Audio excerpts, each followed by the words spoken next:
Oke. Baik, selamat siang teman-teman. Assalamualaikum Siang, warahmatullahi wabarakatuh. Siang. Waalaikumsalam warahmatullahi wabarakatuh. Warahmatullahi wabarakatuh. Gimana kabarnya? Alhamdulillah. Alhamdulillah baik-baik. Ya, Alhamdulillah. Jadi di pertemuan kali ini kita akan coba membahas tentang salah satu metode di dalam eh, pengantar analisis numerik untuk mendekati sebuah turunan dari fungsi. Nah, metode ini bernama finite difference method, atau kalau bahasa Indonesianya metode beda hingga. Oke. Jadi metode ini digunakan untuk mendekati turunan dari suatu fungsi. Oke. Mungkin kita perkenalkan dulu bagaimana sih metode ini dan dari mana asalnya. Oke, berikut adalah overview dari pertemuan hari ini. Nanti kita akan mempelajari apa itu metode beda hingga, kemudian nanti kita akan menemukan beberapa jenis dari metode beda hingga. Nah, di sini di pertemuan ini kita hanya akan membahas tiga jenis metode beda hingga. Oke. Yang pertama adalah metode beda hingga maju, kemudian metode beda hingga mundur, dan metode beda hingga tengah. Oke, cukup 3 saja. Kemudian nanti di akhir dari pertemuan ini kita akan coba untuk melakukan latihan soal untuk meningkatkan pemahaman dari teman-teman sekalian. Oke. Baik, jadi apa sih metode beda hingga itu? Nah, seperti yang saya bilang tadi, metode beda hingga itu adalah metode yang digunakan untuk mendekati turunan dari suatu fungsi yang kontinu. Nah, asal muasal dari metode beda hingga di sini dimulai dari ekspansi Taylor namanya. Kalau teman-teman ingat, ekspansi Taylor pernah dibahas di mata kuliah kalkulus 1. Oke. Ketika melakukan ekspansi dari suatu fungsi di suatu titik, teman-teman menggunakan yang namanya rumus ekspansi Taylor. Nah, berikut di slide ini kita coba tampilkan ekspansi Taylor dari fungsi x plus h, ya. Ekspansi Taylor dari fungsi x plus h di sini bisa teman-teman lihat sama dengan fx plus h kali f aksen x plus h kuadrat per 2 kali f double aksen psi, ya. Sana ada simbol psi, di mana psi ini adalah suatu titik di antara x sampai x plus h. Nah, di dalam metode numerik, H di sini dinamakan sebagai ukuran langkah atau step size, ya, kalau bahasa Inggrisnya. Nah, di sini kita coba menggunakan ekspansi ini, dan ekspansinya berhenti di H kuadrat, ya. Teman-teman perhatikan di sini ekspansinya berhenti di H kuadrat, artinya kita menggunakan akurasi untuk beda hingga ini sebesar big O H kuadrat. Oke, big O H. Oke, mari kita lihat bagaimana langkah selanjutnya untuk menemukan aproksimasi dari suatu turunan fungsi. Dari ekspansi tersebut, teman-teman bisa perhatikan di sana ada F aksen, dan F double aksen. Nah, sekarang teman-teman coba pindahkan F aksen, suku yang mengandung F aksen sendiri ke salah satu sisi. Oke, salah satu sisi, kemudian yang lain di sisi yang lain. Kemudian di sini teman-teman bisa membagi kedua sisi dengan H, sehingga teman-teman bisa memperoleh F aksen X sama dengan 1/H dikali fx plus h dikurangi fx dikurangi h per 2 f double aksen. Oke. Nah, di sini teman-teman lihat bahwa ternyata f aksen x itu sama dengan ruas kanan tersebut. Oke. Nah, di sini bisa teman-teman lihat di ujung suku terakhir ya, yaitu min h per 2 f double aksen psi. Apabila suku tersebut semakin kecil, maka kita bisa simpulkan bahwa kita bisa mendapatkan aproksimasi dari turunan fungsi x atau f aksen x. Sehingga kalau dia semakin kecil, hanya semakin kecil, maka suku ini lama kelamaan akan hilang ya, akan hilang. Oke, sehingga di dalam metode beda hingga, suku terakhir ini dinamakan sebagai galat pemotongan atau truncation error. Oke, jadi di sini kita sudah memperoleh rumus untuk beda hingga maju. Jadi rumus untuk beda hingga maju yaitu f aksen x sama dengan 1 per h fx plus h min fx. Nah, di sini h adalah ukuran langkah tadi. Jadi semakin kecil h, maka semakin kecil errornya. Oke. Jadi semakin kecil step size yang teman-teman gunakan, maka metode aproksimasi ini akan semakin mendekati turunan pertama dari fungsi x. Oke, selanjutnya bagaimana cara teman-teman memperoleh backward difference approximation atau beda hingga mundur. Nah, untuk beda hingga mundur, di sini yang teman-teman ekspansikan adalah fx min h. Ya, fx min h. Kalau tadi beda hingga maju, yang diekspansikan adalah fx plus h. Kalau beda hingga mundur, yang diekspansikan adalah fx min h. Oke. Nah, berdasarkan rumus ekspansi Taylor secara umum, di sini dihasilkan ekspansinya adalah fx min h f aksen x ditambah h kuadrat per 2 f double aksen psi. Ya, di mana psi ini adalah suatu titik di antara fx min h sampai x. Sama seperti forward difference tadi, langkah selanjutnya adalah teman-teman merekonstruksi rumusnya sehingga f aksen x-nya menjadi satu suku sendiri di salah satu sisi. Maka di sini diperoleh f aksen x sama dengan 1 per h dikali fx min x min h ditambah h per 2 f double aksen psi. Oke, sama seperti tadi, suku yang paling kanan, suku ujung, disebut sebagai truncation error. Nah, bila h semakin kecil, maka ruas kanan itu akan semakin mendekati f aksen x. Artinya aproksimasinya akan semakin dekat dengan f aksen x, semakin bagus. Oke. Nah, di sini kita bisa lihat perbedaannya antara forward different dengan backward different. Forward different, teman-teman menggunakan memerlukan informasi x plus h dan x. Informasi fungsi di x plus h dan di x. Sementara untuk backward different atau beda hingga mundur, teman-teman membutuhkan informasi fungsi f di titik x dan x min h. Ya, bedanya di situ. Makanya disebut beda hingga maju dan beda hingga mundur. Oke. Jadi beda hingga maju menggunakan informasi di masa depan, sementara beda hingga mundur sini menggunakan informasi di masa lalu. Oke.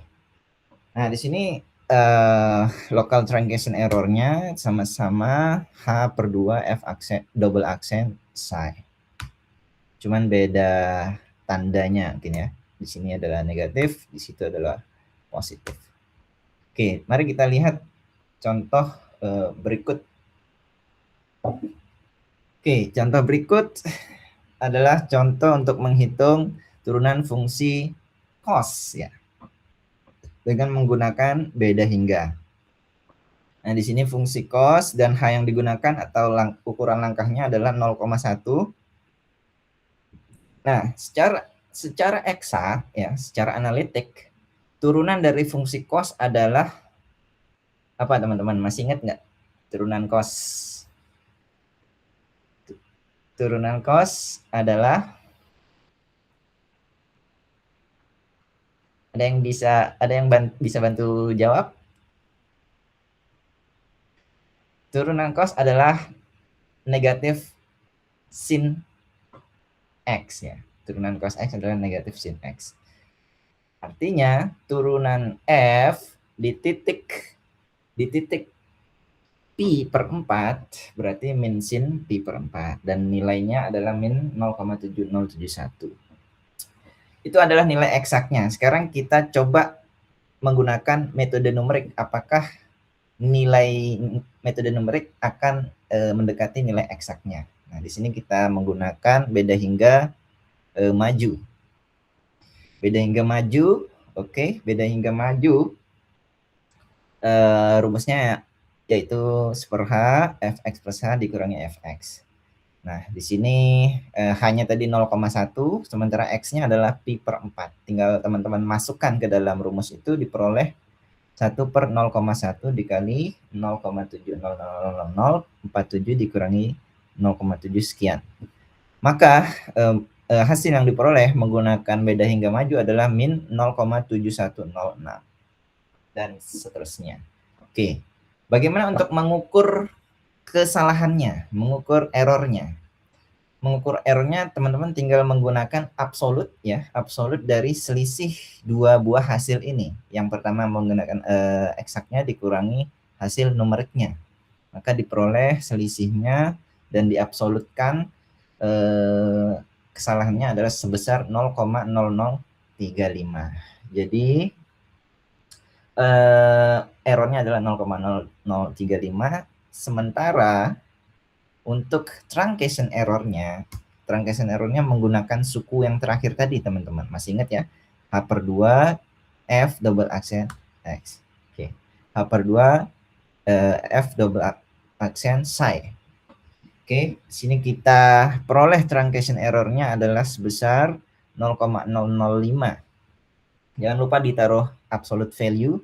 Nah, kenapa di sini 0,005? Karena hanya kan tadi 0,1. 0,1 bagi 2 berarti kan ini 0,05 harusnya ya. 0,05 kemudian dikali turunan kedua dari F. Turunan kedua dari F adalah cos. Kan tadi turunan pertamanya min sin, berarti turunan keduanya adalah cos. Nah, kemudian absolute value. Nah, berarti 0,5 dikali absolute value dari cos. Sementara psi-nya kan tadi antara titik antara pi per 4 sampai pi per 4 ditambah 0,1. Nah, menggunakan estimasi secara intuisi kita tahu bahwa nilai maksimum dari cos itu adalah 1 ya kan? 1. Maka 0,05 dikali cos psi, di mana psi ini kan kita nggak tahu nilainya ya. Kita nggak tahu, berarti kan maksimum dari psi adalah maksimum dari cos psi berarti kan 1. Maksimum dari cos psi. Nah, artinya nilai ini bisa aja kurang dari 0,05. Jadi estimasinya adalah truncation errornya akan selalu kurang dari atau sama dengan 0,05. Oke, ini adalah contoh kedua teman-teman. Oke, kita skip aja ya contoh ini. Kita langsung coba mengeksplor lebih jauh tentang metode beda hingga ini. Nah, di sini tadi kan kita udah mempelajari dua jenis, beda hingga maju, beda hingga mundur. Sekarang beda hingga tengah ya. Beda hingga tengah, di sini rumusnya adalah fx plus h sama dengan fx plus h f aksen x. Nah, ini adalah Taylor expansion dari fx plus h ya. Ini adalah Taylor expansion dari fx min h. Oke, masing-masing rumusnya ekspansinya berbeda. Sekarang untuk memperoleh beda hingga tengah, teman-teman menjumlahkan hasil yang atas dengan hasil yang bawah. Kalau dijumlahkan berarti kan, bukan dijumlahkan, dikurangi. Kalau dikurangi berarti kan fx-nya nanti hilang, oke? Kemudian h kuadrat per 2 f double aksen x-nya nanti hilang karena udah dikurangi. Sehingga nanti diperoleh fx plus h dikurangi fx min h sama dengan 2 kali h f aksen x. Nah, suku yang mengandung f aksen x dipindah ke sebelah kiri. Nah, sehingga f aksen x sama dengan 1 per 2h dikali fx plus h dikurangi fx min h ditambahkan suku disebut truncation error tadi. Jadi yang sebelah kanan ini adalah truncation error untuk beda hingga tengah. Oke, itulah beda hingga tengah. Jadi formulanya berbeda dengan beda hingga maju dan beda hingga mundur tadi. Oke.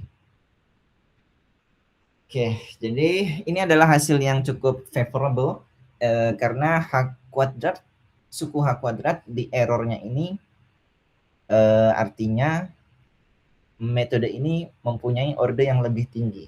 Jadi semakin kecil h-nya ya, maka konvergennya semakin cepat ya ke pendekatan f aksen x-nya.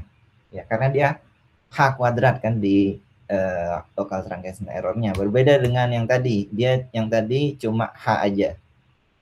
Artinya kecepatan semakin kecil h-nya, kecepatan konvergennya ke solusi eksaknya akan lebih tinggi ya. Itulah kelebihan metode beda hingga tengah ya. Sehingga metode beda hingga tengah ini disebut sebagai metode yang ordernya lebih tinggi. Oke, ini rumus yang teman-teman sudah pelajari di kalkulus yaitu intermediate value theorem digunakan untuk memperoleh local truncation error ini tadi. Oke. Sehingga local truncation errornya setelah menggunakan IVT ya, IVT diperoleh ini. Sehingga kesimpulannya metode ini adalah metode orde 2 ya, metode orde 2. Disebut sebagai metode beda hingga tengah atau central difference approximation method untuk f aksen x. Nah, bagaimana jika ingin mengaproksimasi f double aksen x? Nah, untuk memperoleh turunan aproksimasi dari turunan kedua dari f, ya, teman-teman bisa melakukan langkah yang tadi. Yang pertama diekspansikan fx plus h, kemudian diekspansikan x min h-nya, fx min h-nya diperoleh masing-masing ekspansi ini, kemudian dijumlahkan ya, dijumlahkan nanti diperoleh aproksimasi untuk turunan kedua dari f. Nah, ini disebut sebagai metode beda hingga tengah untuk turunan kedua.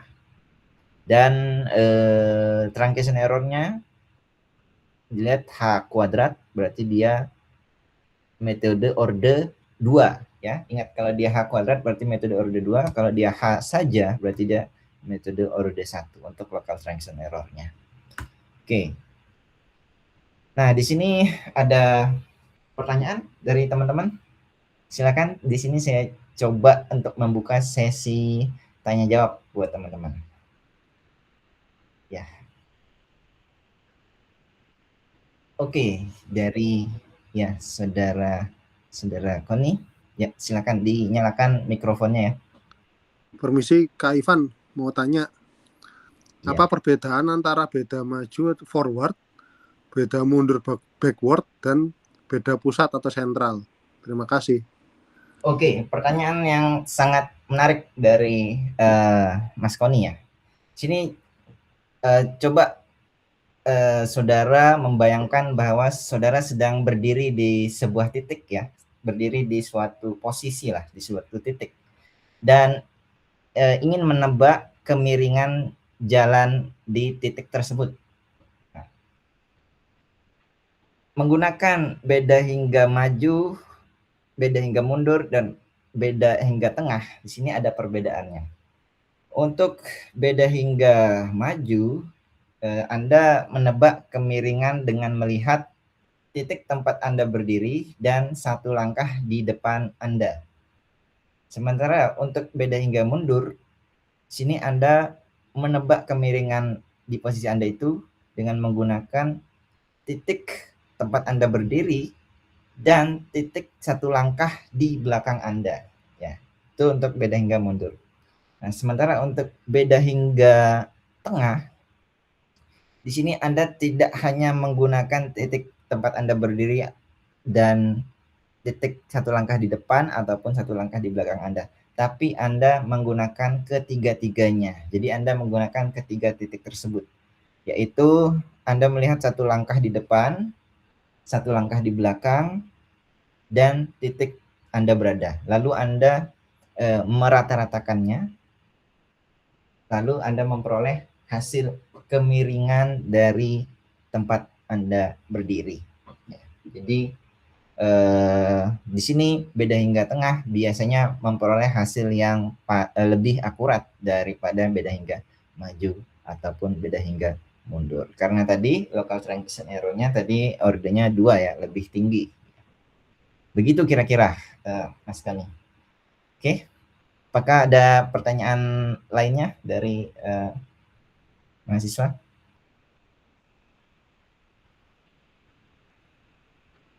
Ya, ada pertanyaan. Ya, Saudara Fadlur.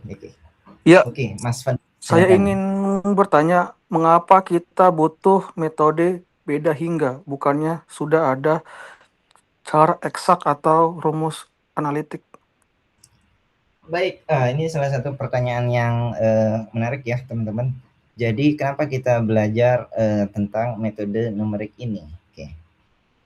Pada rumus matematika atau fisika dasar, kita memang bisa menemukan jawaban pastinya menggunakan cara yang eksak. Namun dalam pemodelan di dunia nyata, biasanya persamaannya itu sangat rumit ya, sangat rumit sehingga tidak ada manusia ataupun rumus eksak yang bisa digunakan untuk menyelesaikan persamaan tersebut.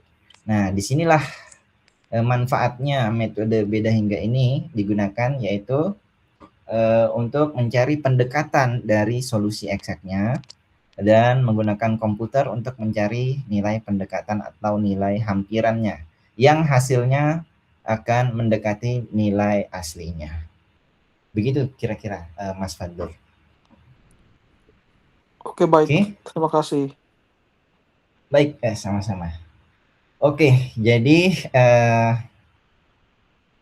kita cukup 2 sesi aja untuk sesi pertanyaannya. Di sini teman-teman bisa lihat di akhir dari slide pada pertemuan ini ada 2 buah soal latihan ya. Di sini coba teman-teman menurunkan rumus untuk memperoleh 2 persamaan ini. Jadi persamaan pertama adalah persamaan untuk mendekati turunan pertama dari F, dan persamaan kedua adalah persamaan untuk mendekati turunan kedua dari F.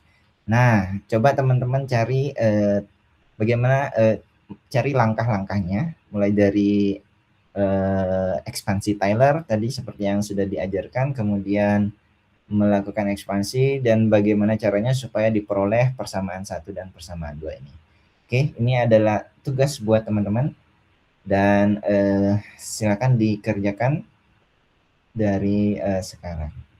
Oke, mungkin atau kita buat ini saja, tugas assignment di rumah masing-masing.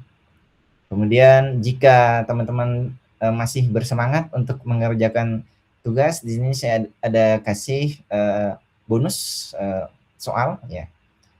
Jika teman-teman ingin mendapatkan poin tambahan di kelas kita pada hari ini. Oke, baik. Mungkin untuk pertemuan hari ini itu saja teman-teman.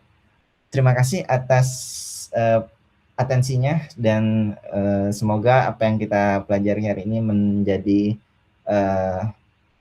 awal yang baik untuk memulai kelas selanjutnya. Dan tetap semangat belajarnya. Selamat siang. Assalamualaikum warahmatullahi wabarakatuh. Waalaikumsalam warahmatullahi wabarakatuh. Luar biasa sekali. Nggak ngerti aku Oke. ngomong apa.